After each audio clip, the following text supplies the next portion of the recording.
He's an asshole, man. That dude's an asshole and he knows it. From the mean streets of Brooklyn to the rough neighborhoods in Boise, Idaho, we now present the Goonberg Report.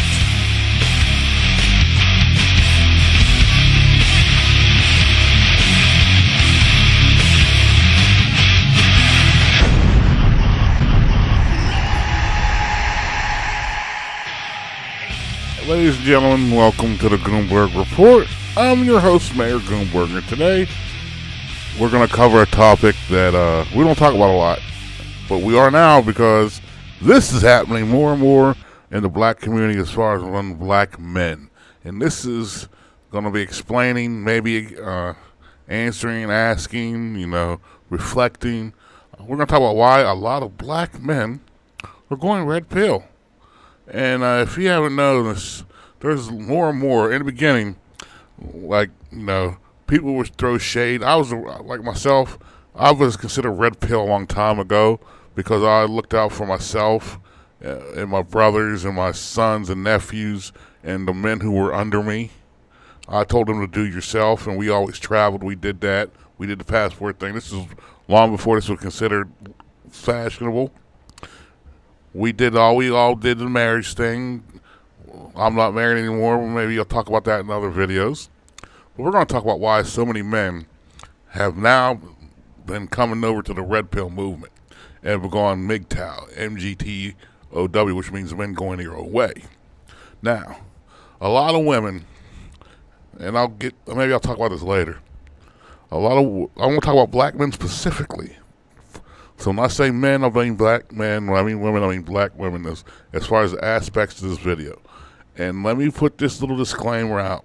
So unfortunately, I have to say this, but you have to explain this to a lot of people in the black community. Nothing is 100%. Now, do I know every black man and every black woman in the community? No, I don't. So it's not 100%. But if it applies, you got to take it. You got to lace that shoelace, and wear it. If it doesn't apply to you, let it fly. But I'll get in the community. I'll get a lot of the things from the matriarchy, and that's my code word for the black community. It's called the matriarchy because it's female dominated, and that's been a failed experiment. And I'll talk about that later, maybe another video. The matriarchy will throw shade. They'll say, "Oh, you guys are homos. You're gay. You're broke. You're ugly," which I'll talk about those codes they use maybe later. But as far as black men joining the red pill movement, this is what this video is about. This is about the cause and the effect. This is about years of government propping up a group of people, a group of citizens against their own citizens. And this is a part of a larger whole that Americans are waking up to, because now they're seeing this with the age of the social media. And with basically social media, there's a lot of things you can research that now you couldn't back then. But now I don't know what it has to do with Trump. I don't know, like with now, it's like in this day and age, color doesn't matter. I mean, color matters, but it doesn't matter as much as people think it does. The new color is green. It don't matter if you're an idiot. As long as you can bring money to the table, you're going to get accepted. And that's what people need to start realizing now. Back to the point of why black men have joined MGTOW and red pill movement in large bunches. Number one, a lot of men that are in this red pill and MGTOW movement, they came up with men to guide them. They came up under what men shown them. This is the way things work. And under like patriarchy, you have to have that. Patriarchy is in the military. Patriarchy is in life. You have to go through. There's certain things, like there's a thing called the chain of command and the totem pole. A lot of these guys aren't taught that through the matriarchy. The matriarchy tells you that if you talk bad, if you lie on them, or if you call them names, they'll bow and submit.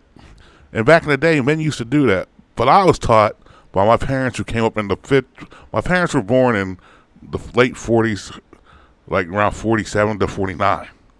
And they taught us this whenever we were younger. They told us to stand straight. Remember, a lot of you guys and a lot of you women will relate to this. They taught you to stand straight and walk tall with your head up.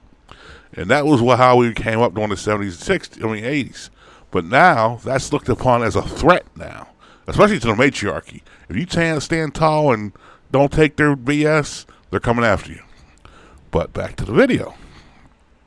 I can see why, like, what happened was, in the black community, we were voting Republican for so long. And then the liberals came out with a plan to break up the community and break up the black family as a whole. But at the same time, a lot of us have to take responsibility for what happened.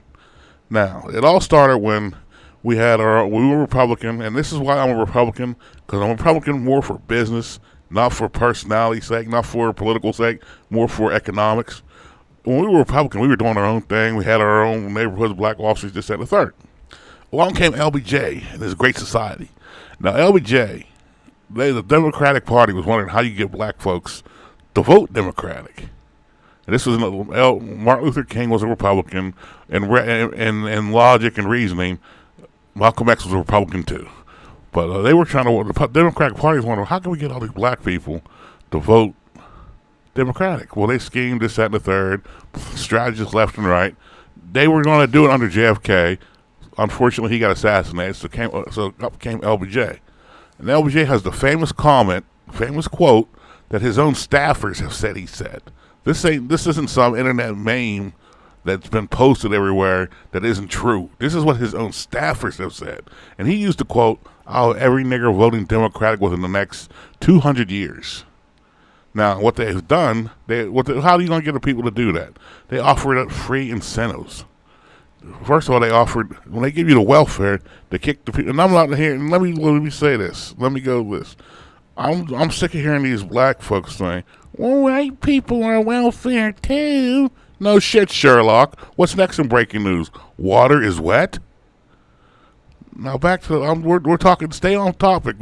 That's the problem. If you want to deflect elsewhere. When you come to me, you got to come with your receipts and facts, because facts sell themselves. I don't have to sell facts. Well, back to the lecture at hand. We talked about how LBJ gave his Great Society, gave all this welfare away, and welfare, and the community accepted it. That's why I blame both black men and women for this part. They accepted it to the point where you're going to kick the black man out the house, and you're going to take a check, and somehow living divided with a family who's going to work. Now, at the time, it seemed like, I don't know, it seemed great at the time. I don't know how, but it seemed great at the time. Now we know that has been a complete fuck up, a complete disaster for the community. It doesn't work. Now, what happens was, you kick the black man out of the community, you make them jump through hoops to get jobs, you deny them this, you have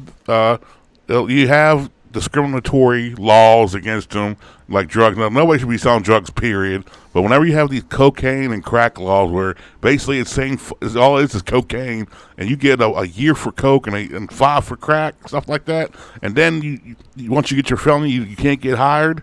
Although, let me tell you something, a side note, and I'll get back to this. I don't know if it was one of the Bushes had a program, because I did this for a lot of people, a lot of guys noticed. They had a program where companies were getting paid tax incentives to hire guys out of prison. And there was I'm living in the farmland, as you would say. Now, I've been living here for the last going on 20 years. And they had a program. I don't know who started, but the Bushes were using this heavily. I know Bush Jr. especially was using this heavy. Whereas companies got tax incentives for hiring guys out of prison, because nobody would hire them. So what happened is that the steel mill that I worked at shut down. This is in Ohio now. This isn't back in PA. This is in Ohio now. This ain't back in New York when I did this. This is in Ohio. So what happened was I worked for the steel mill, and when they shut down, they opened back up. And the owners were cheap, so they had to pay us a moderate wage. So they hired a bunch of people back, and so I got hired back. And what happened was they needed workers, but they didn't want to pay. They paid only certain people. I wasn't one of the people, by the way, but they paid certain people. So they needed workers, but the people that they were coming in, they didn't have to pay them good because they didn't know the job. So what they did is they hired a lot of guys that came out of prison, and I was getting guys jobs. And when I mean guys that come out of prison, I'm not talking about guys doing skid bids. I'm not talking guys doing a year here, a year there, or 5 years. I'm talking about guys who were doing hardcore time and who were killers. And you're giving these guys power tools, and all that. But let me say at the same time, those are the hardest damn workers in the plant. Let me tell you. So under George Bush Jr., it was used a lot. So I remember getting guys who were coming out the joint. Guys moved here, and I said, "Hey man, just mention my name. They'll get you a job." And they were there getting the job. They were taking care of families. But that's another story for another day. And the guys know that I've done this because I have no problem helping other people, and I still don't. Even though in a lot of times it turn around and bite me in the ass, I still don't have a problem helping people that want the information. So now, back to what we were talking about. We're talking about LBJ. LBJ did this. What they did, like I said, separate and the black community should take a little bit of responsibility for this. Kick the black man out of the house, black women raising kids, getting the check. And then you got, like I said, unfair drug laws and all that stuff. Once you get a felony on your strike, damn sure hard to get a job. You can get a job, but it's hard to get one. Let me put it that way. It's not like it's impossible. You just got to jump through more more hurdles than you do now. And that's already having a felony, without having a felony. So you pit that, all that, and then all of a sudden you turn the black woman against the black man. You demonize the black man to the black women, and the black women then turn on the black men, and then look what happens. I'll speak of recent times so we can relate. You have a stop snitching law, but the biggest snitches are black women, and you can't say any different. Because I'll put a scenario up for you. Say you're in the projects. And I can talk about the projects because people don't realize this. I lived in the projects. We lived in Albany and we lived in Marcy, and Albany houses in Marcy, Brooklyn. We moved, but other than that, like I said, say you're in the projects and say Jerome and Shaniqua get caught with some shit. I mean, say Jerome doesn't know, he's a regular dude. He's just going to work. I mean, he knows that Shaniqua's brother does dirt and he don't mind as long as it don't affect him. But say they get raided. What do you think Shaniqua's going to tell on her brother or the dude? 8 chances out of 10, Shaniqua's telling on dude. Dude goes away, he gets locked up. They give Shaniqua probation and fucking schooling, this, that, and the fifth. And you know this is what happens. So dude comes out, he gets criminally. He gets society and justice. He gets screwed. Meanwhile, Shaniqua doesn't have because 9 chances out of 10, they don't punish Shaniqua. They may give her a slap on the wrist, make her do a few programs, this, that, and the third, but they ain't punishing Shaniqua. Because you know what? They got who they wanted. Even though he didn't do anything, they assumed he did it. And this has been happening. The stop snitching law apparently is like immune to black women. Now, when we talk about stop snitching, I agree with stop snitching to a point. Because the police act like, oh, you shouldn't have stop snitching. And like one day I had a conversation with them. I said, I believe in it. I said, until you guys quit the thin blue line, then the day that stops, I'll tell people to stop, quit stop snitching. But the police have the thin blue line, which is equivalent to stop snitching. Look how many innocent brothers and sisters are in jail right now. All because of the thin blue line. But yet you want to tell me to stop snitching. All right, whatever. But back to what I'm talking about. You have these black women, and imagine, and like I said, they don't get accountable for it. Basically, black women aren't accountable for nothing by the liberals. Basically, by white liberals. You have a system of that, and you're doing this for decades. This has been happening since the 60s. I'll say since the middle 60s. You're not accountable. You give them free money to lay on their ass, which wasn't free money to lay on their ass, and I'll come back to that. You turn them against the black man. Then you drop in cocaine, which we all know, but then again, people have to be, and when I put a little side note of that, you have to be accountable for yourself. If they drop drugs and guns in your community, nobody told you to do that. So let's get past that. But did they do this? Yes, they have done it. They've done it. They have done it. They dropped the drugs and guns in the community. Yes, they have. But you have to be more willing and more accountable in your life to say, hey, no, even though you dropped in the community, no, I'm not going to do this. But that's another story for another day. Now, like I said, you turn the black woman against the black man. You give them free money, which, let me tell you something, which wasn't free, so somebody's going to pay for it. And then all of a sudden, like the education, let me tell you, black women will tell you they're the smartest. in 2016, 17, 18, they will tell you they're the smartest because they all got degrees, yada, yada. You want to know how all them black women got degrees? They got degrees through welfare, a lot of them. You can't tell me they didn't. And here's the problem with that. Welfare wasn't intended to be a lifestyle. So these programs that now that you get degrees, this, that, and the third, these programs were set back in the middle 60s whenever they're giving out welfare. So it took you 50 years to become the most smarted. I mean, the most smarted, well, that sounds great.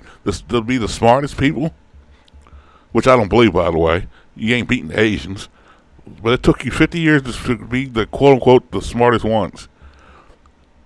Let's look at that in reality. Are you really the smartest ones if it take you 50 years to become the smartest ones when the system was designed for you to be smart in 4 to 6 years?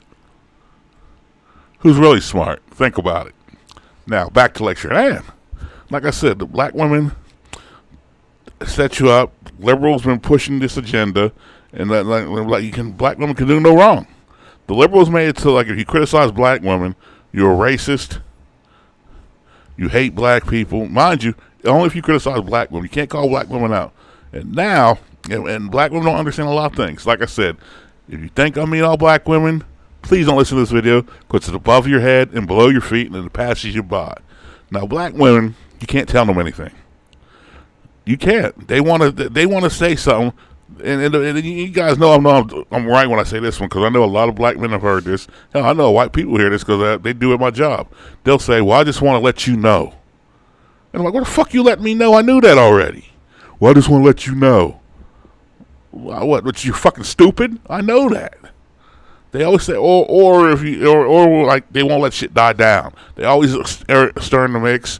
Or, like I said, a lot of these welfare to work programs suck because you're letting the laziest motherfuckers get a job. And now, like a lot of them, or they come to work, well, I don't feel good. They bring their attitude to work, and you're supposed to put what was Shaniqua's attitude because she's having a bad day. And I'm like, bitch, I'm having a bad day, but I overlook your bad attitude. So you have all this, and I'm supposed to accept all that. And then, like I said, and then black women hate masculinity. They hate any man with a backbone. If you're a guy with a backbone, they hate you. And they will do anything that they can to destroy you. And I'm speaking from personal experience through marriage and through a couple I had a fiance and even a couple women. Like, whenever we broke up, it was fucking hammer time, man. They were, like, trying to do everything. And then, like I was raised, look, man, you go your way, I go my way. I don't know anything you do. You don't know anything I do. But the problem with that is, you deal with certain black women, they will make it their point just to fuck with you. Just to fuck with you. They don't understand this. Like, I'm going to talk about this because I can talk about it. And like I said, if it's the problem with people when you see me, like, this is going to get personal. So if it's the problem when you see me, say something about it. You know what time it is. But back to the lecture. When I separated, she kept fucking with me. Like, she made the claim, well, you can't have no women over at your crib. I was like, number one, we're separated. You do your thing, I do my thing. And then it came to the busted windows out, and it was the point she called me up just to mess with me. One time she called me up, and I called my brothers and my cousins. This is, like I said, I live in the farmland, the Midwest. She would call me up just to fuck with me, or have other people call me up just to fuck with me. When I found out it was her, she'd laugh it off and think that it was cute. But and then let me tell you this. And here's how much of a nice guy I was to her. What happened was we separated because the kids are grown now. She wants to spend money like crazy, not paying no bills, thinking what money grows on trees, like a lot of black people. Let's call it like it is. And then I was supposed to foot the bill. I was like, nah, fuck that. So she was all hanging in the clubs, doing this, doing that. And I'm supposed to be work? No, you do your thing, I do my thing. So we separated. And she had to leave, trust me. There's reasons behind that, but it's a lot of street shit that went on between there and here. So I'm not going to get into that. Maybe another video. But what I'm trying to bring up the point, black women will mess with you just to mess with you. They can't see, they especially if, like, you went out on bad terms, they cannot stand that you're living a good life. They cannot stand if you're an ex or someone they know, they will hate on you just to hate on you.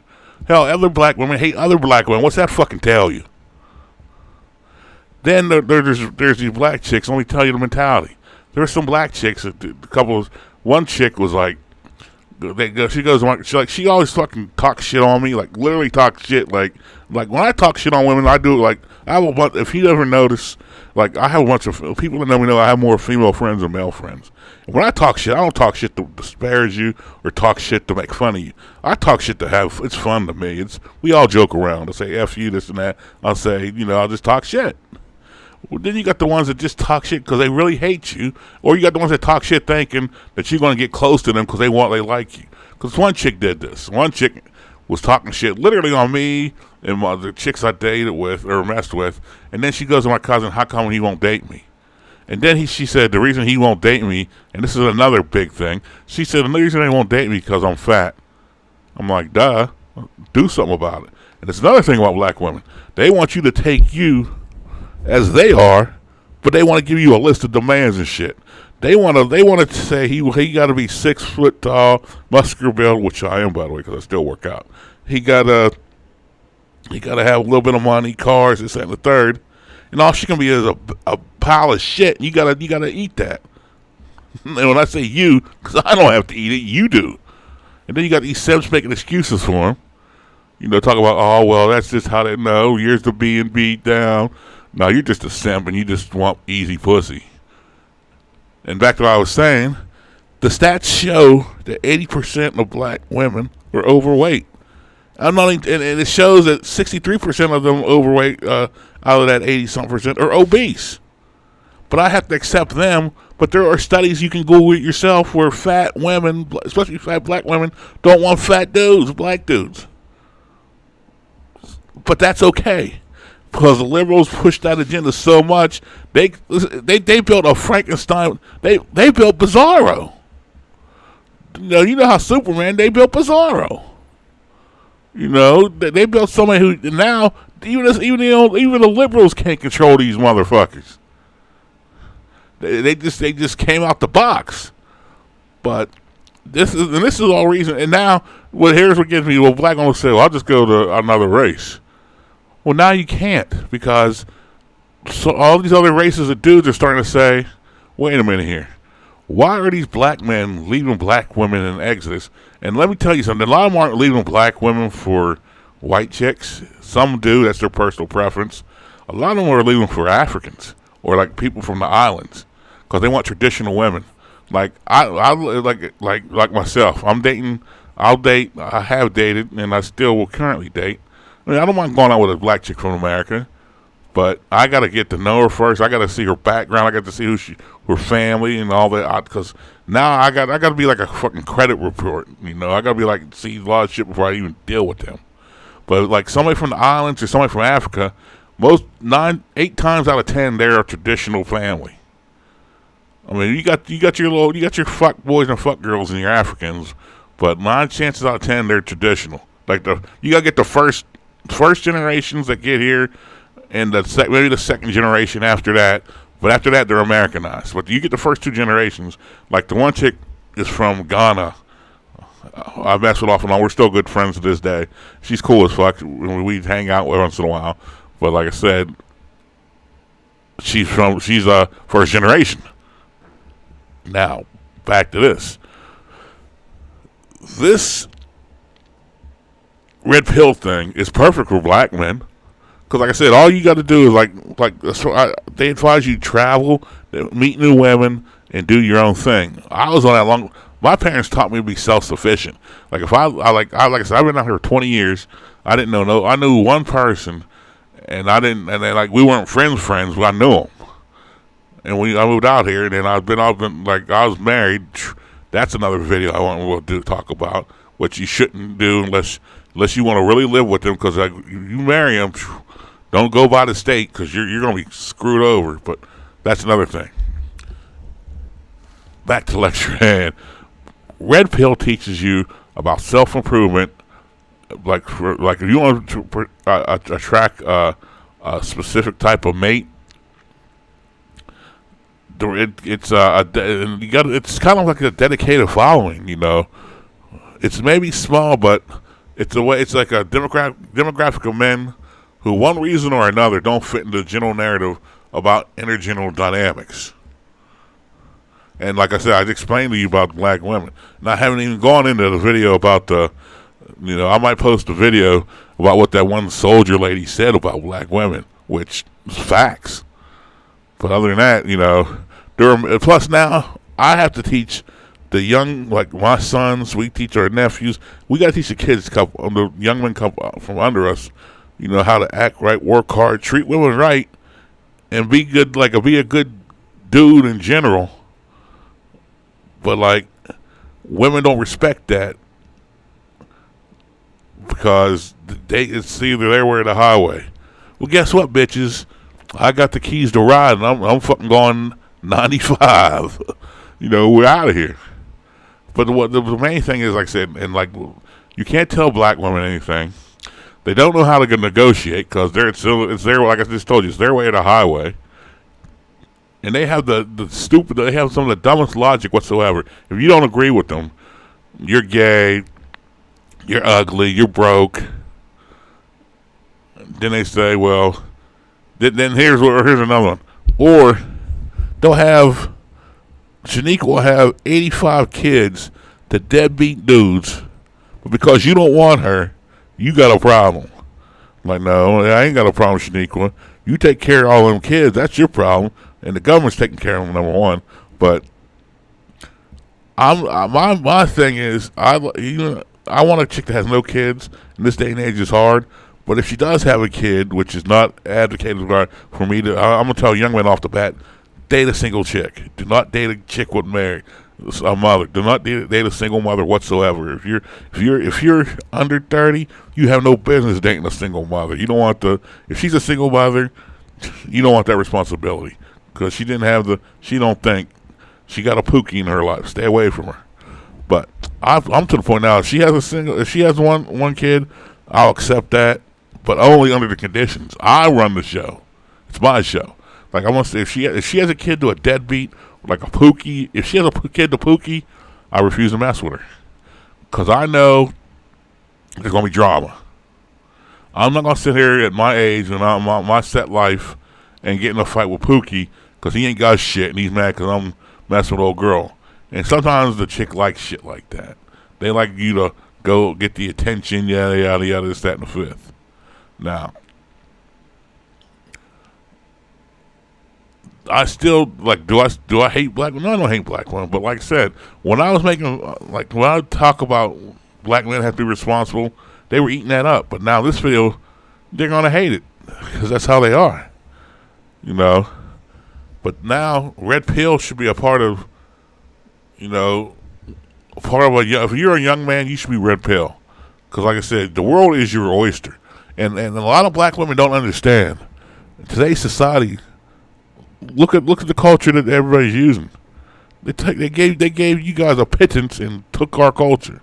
And they're using it in commercials. And that's what, and then black men can go, why do you think black men are going all over the country, all over the world, finding women and making moves? Only certain black women can do that. Because you want to know why? Like I said, most of the black women, you can't tell them anything. So if the educated ones, you can tell them.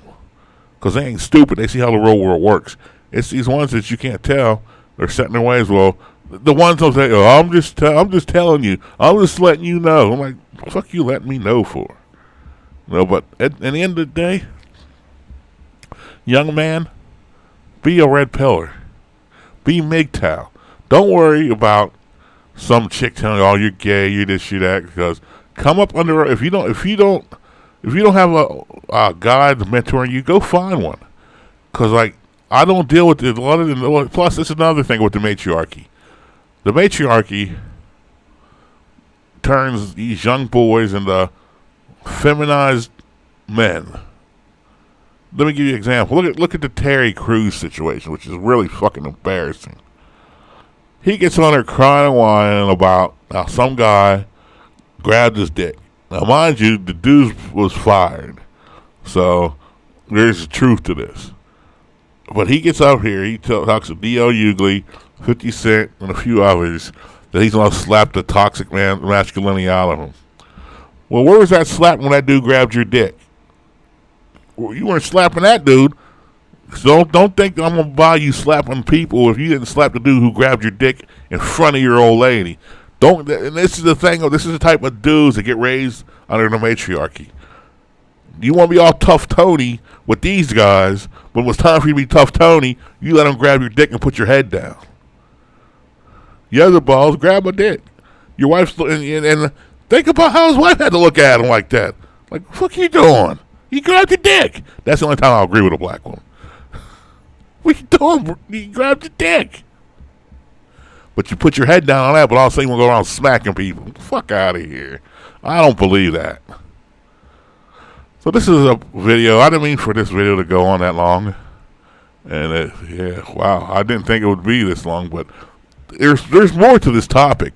And this has only been like a 30-minute video. I'm not the type of dude to talk like you see all these guys talking for an hour, 2 hours. Like, if this is a live, I can do it, because I would like to have a bunch of people in a live where we can really discuss and debate this. And I don't want to have none of these ignorant asses coming there talking about, oh, you gay, or you just afraid of women. I ain't afraid of women. That's the women that know me. I hang around women. Because if that's the people I'm attracted to dating, the people I sleep with, what do you think? I want to keep them as my enemy? Fuck out of here. But I didn't think this video would be that long, but I appreciate you guys listening. You can't debate with what I said. All you can do is throw stuff out there, throw shade, because what I said is facts. The matriarchy is one of the worst things that ever happened, and it shows people of other races, it shows the United States in general, the matriarchy should never be in the lead. Because when matriarchy comes, chaos ensues. So, I want to thank you guys for listening to this video. If you have comments or questions, just talk. All right, peace. Thank you.